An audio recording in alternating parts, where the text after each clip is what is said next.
지난주가 성탄주일이고 여러 일정들이 겹쳐 있어서 오늘에야 직분자 은퇴식을 가지게 되었습니다. 우리 주보 7면에 소개되어 있는 것처럼 두 분의 장로님, 세 분의 안수 집사님, 그리고 권사님, 그리고 12분의 서리 집사님께서 은퇴하십니다. 그동안 시기는 다 다르시지만 여러 모습으로 수고하고 충성을 다해 주신 것에 대해서 감사드리고 존경의 마음을 담아 축복합니다. 은퇴하는 거 되게 복된 겁니다. 은퇴할 수 있는 거 되게 축복된 일이라고 저는 생각합니다. 수고를 많이 하셨고 또 하나님께서 여러분의 앞길 지도해 주실 줄 믿고 또 기대하겠습니다. 아울러 또 재직으로 임명되시는 여러분들도 계신데요. 여러 봉사의 자리에 또 서게 되실 터인데 여러분들에게도 축복의 말씀을 드립니다. 하나님께서 은혜로 직분을 주셨고 또 그 직분을 감당할 은혜와 힘을 주셨다라는 것 역시 하나님의 크신 은혜와 축복인 줄 믿습니다. 좀 안 맞죠? 한편으로는 잘 가라 이렇게 말해야 되고 한편으로는 어서 와라 이렇게 말해야 되는 그런 건데 생각해 보니까 같이 해야 되겠다 싶은 생각이 들었었습니다. 푹 쉬시라, 이제 수고 많이 하셨으니까 쉬시라고 말하려고 하니까 이게 은퇴의 진정한 의미는 아니겠다 이런 생각이 들었기 때문입니다. 그래서 은퇴하시는 분들에게 또다시 말씀을 드리고 싶은 것은 이제 막 직분을 받으시는 분들과 똑같은 메시지가 여전히 필요하겠다 생각합니다. 죽도록 충성하십시오. 공식적으로는 직분, 이제 사람들이 정해놓은 법과 나이에 따라서 이제 은퇴를 하게 되시지만 하나님 나라에 은퇴가 어디 있습니까?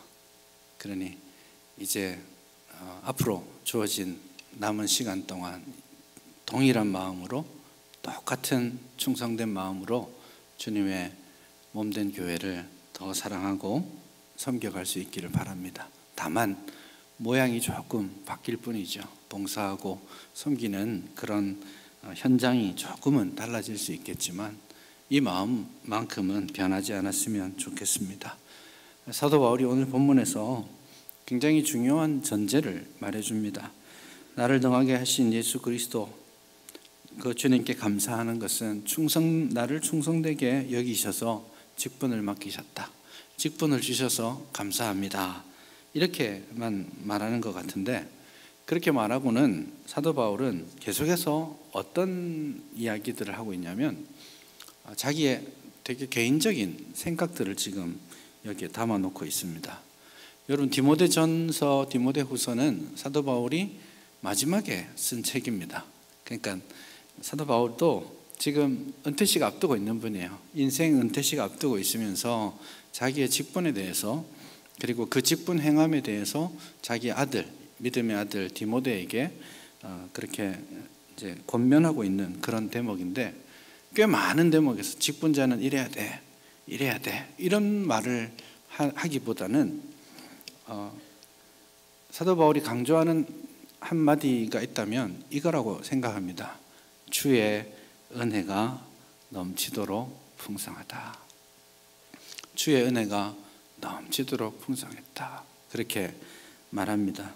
그러면서 사도 바울 자신이 그게 자기가 그렇게 충성되게 봉사하고 섬겼지만 그게 오직 주의 은혜라고만 고백할 수밖에 없는 이유를 소개합니다. 13절에 보면 첫 번째로 중요한 그런 표현을 하는데요.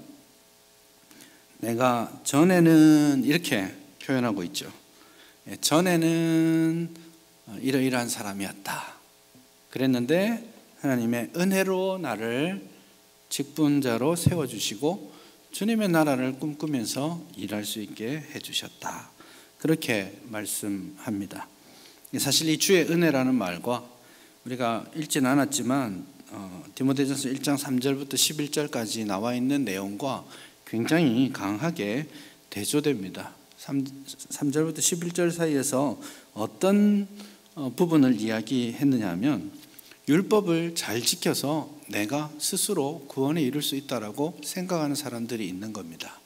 그래서 내가 하나님의 은혜 가운데 자격 없는 내가 은혜로 부름받았다라고 고백하기보다는 내가 열심히 봉사하고 열심히 일하고 또 열심을 내면 하나님이 더 기뻐하시고 그것 때문에 하나님이 나를 구원해 주실 거라고 착각하는 것에 대해서 사도 바울이 아주 신랄하게 비판하고 있는 겁니다. 그러면서 아니야, 그 구원이 은혜 외에는 아무런 답이 없어, 그렇게 지금 말씀하고 있는 겁니다. 그러면서 내가 전에는 이렇게 말하는 거죠. 내가 전에는 비방자요, 박해자요, 폭행자였지만 도리어 긍휼을 입었다.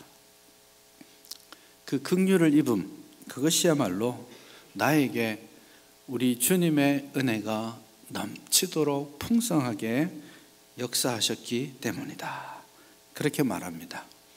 나를 충성되이 여기셔서 내게 직분을 맡겨서 감사합니다 라고 말하는데, 내가 전에 이런 놈이었어. 그런데 하나님이 나에게 은혜를 주셨어. 근데 내가 그거 꼭 기억하고 살고 있어.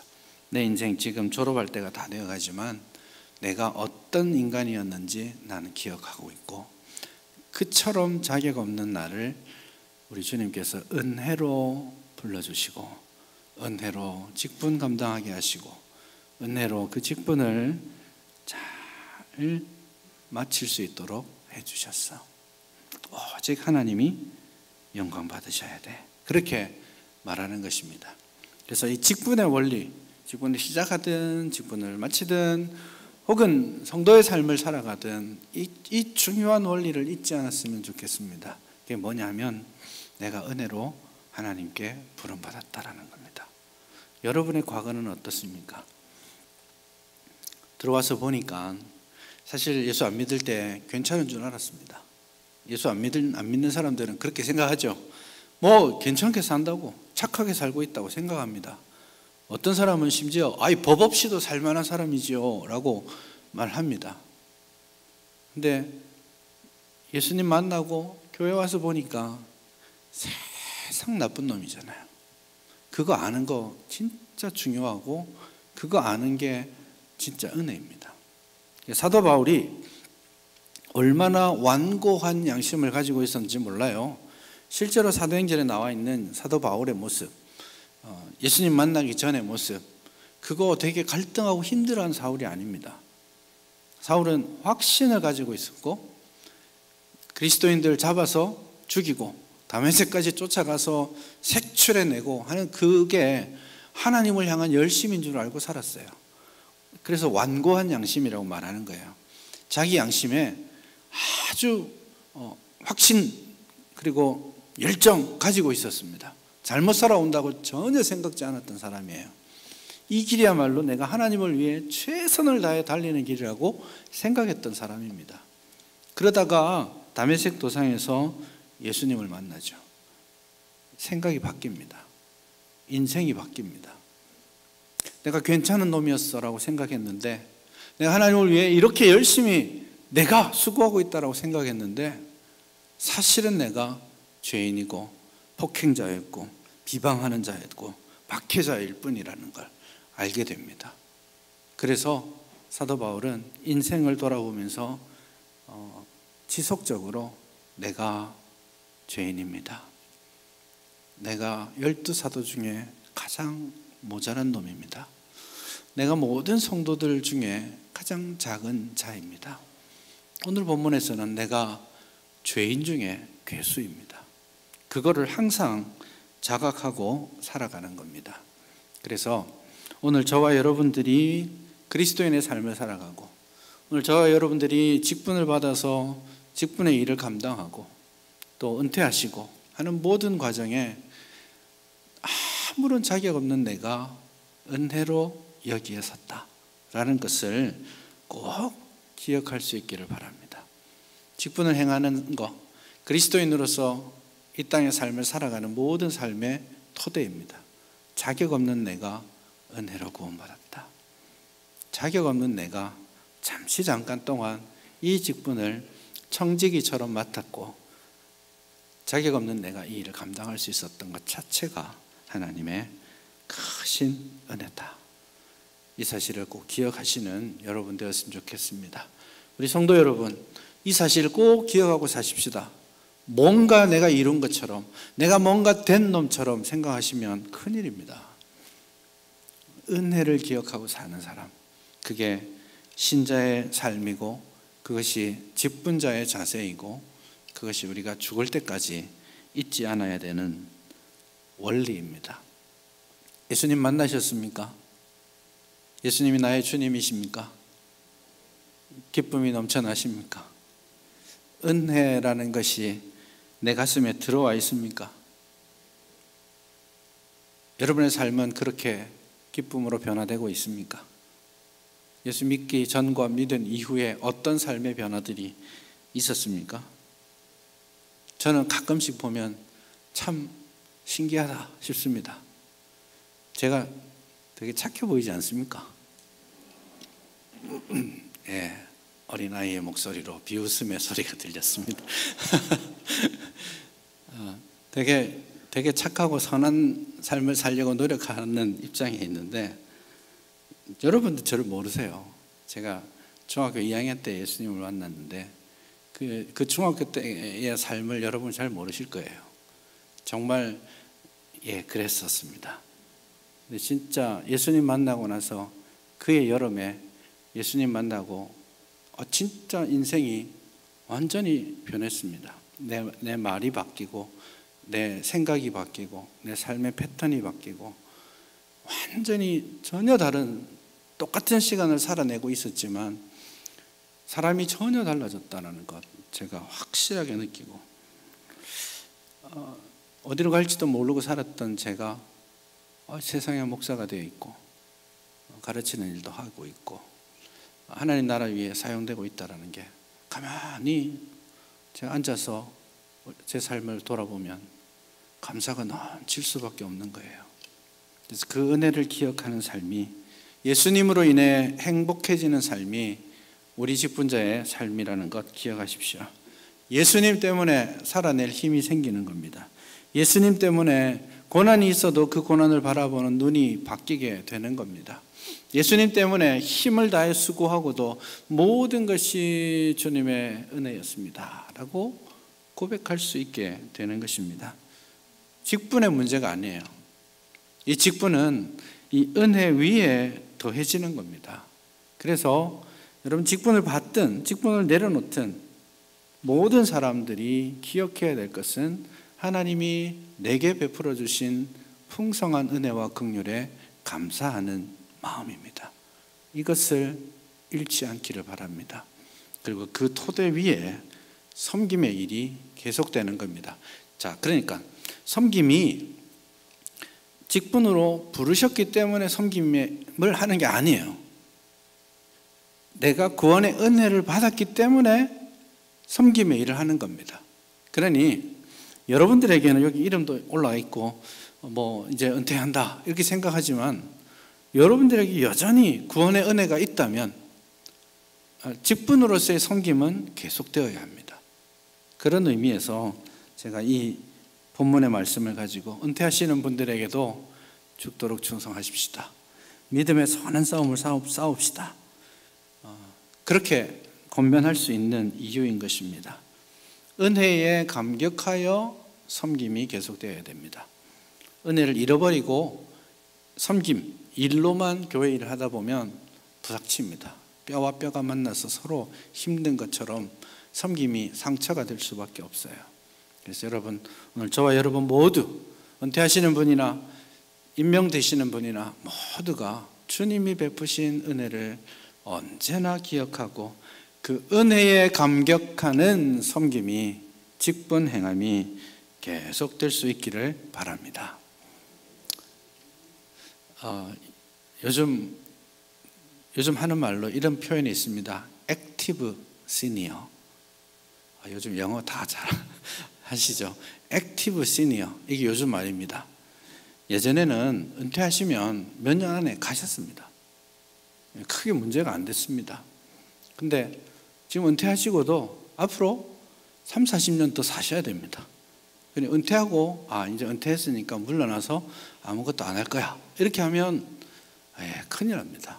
그렇게 더 사셔야 되는데, 그래서 은퇴를 하셨다 하더라도 지금 이 시대에는 시니어가 돌봄을 받는 시대가 아니라 오히려 액티브하게 봉사해야 되는 시대가 되었습니다. 예전에 환갑 지나면 노인 아니었습니까? 요즘 60대 보고 노인이라고 하면 한 대 맞습니다. 70 되셔도 노인이라고 하면 기분 나쁩니다. 자기가 돌봄을 받아야 된다고 스스로 생각지 않습니다. 아무도 그렇게 생각지 않아요. 더 할 수 있다고 생각합니다. 여러분, 그 마음 가지고 은혜를 입은 성도로서 지금 공식적으로 직분에 은퇴하시지만 주님 부르시는 그 순간까지 내가 주님의 은혜를 받은 사람이다, 그 주님의 은혜에 감사하는 사람이다, 그 마음을 가지고 액티브 시니어로 사시기 바랍니다. 충성을 다할 수 있기를 바랍니다. 그것이 오늘 본문에서 우리에게 말씀하고 있는 겁니다. 사도 바울도 이렇다라고 말하는 거예요. 여러분, 사도 바울이니까 뭐 할만한 사람이라고 생각지 않습니까? 사도 바울이니까 그랬지라고 생각할 수 있는데, 지금 사도 바울이 스스로 고백하고 있는 거예요. 디모데하고 자기하고 비교해 보면 자기가 훨씬 더 나쁜 사람이었거든요. 그래서 나조차도 하나님이 은혜 주셨고 사랑해 주셨고 일할 기회 주셨고, 그리고 믿음의 선한 싸움을 마지막 순간까지 달려갈 수 있게 되었다, 그렇게 말하는 거죠. 그래서 사도 바울이니까 이 놀라운 일들을 했지라고 착각하지 마십시오. 사도 바울은 지금 이렇게 말하는 겁니다. 나를 부르신 하나님이시니까 그 일이 가능한 거야. 여러분들을 하나님께서 여러분의 직분의 자리로 불러주셨다는 것을 기억하시고 감사하시기 바랍니다. 오늘 12절에 나를 능하게 하신 그리스도 예수 우리 주께 내가 감사함은 이렇게 되어 있는데, 사실 있는 그대로 순서대로 제가 다시 읽어보면 이겁니다. 감사합니다. 왜냐하면 예수님께서 나에게 힘을 주셨기 때문입니다. 또 나를 진실되게 여겨주셔서 사명 주셨기 때문입니다. 그렇게 말합니다. 참 감사하는데, 하나님의 그 은혜로 구원해 주신 것에 대한 감사, 거기에 하나를 더 하고 있는데, 그게 뭐냐면 은혜로 구원받은 것에 더해서 나에게 직분을 주셨기 때문에 충성되게 일할 수 있는 직분을 주셨습니다. 충성되기 때문이라고 말하는 게 아니에요. 하나님이 충성되게 여겨주셔서, 못났는데 자격 없는데 여겨주시고 불러주시고 충성할 수 있는 기회를 오래 참으시면서 우리에게 주신 겁니다. 거기 한 걸음 더 나아갑니다. 주시고는 나 몰라라 하시는 분이 아니라는 거예요.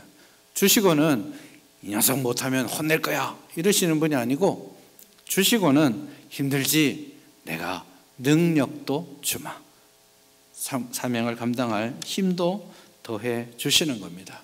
이 세 가지를 기억하십시오. 구원해 주신 것 감사합니다. 직분 주신 것 감사합니다. 감당할 수 있는 힘 주신 것 감사합니다.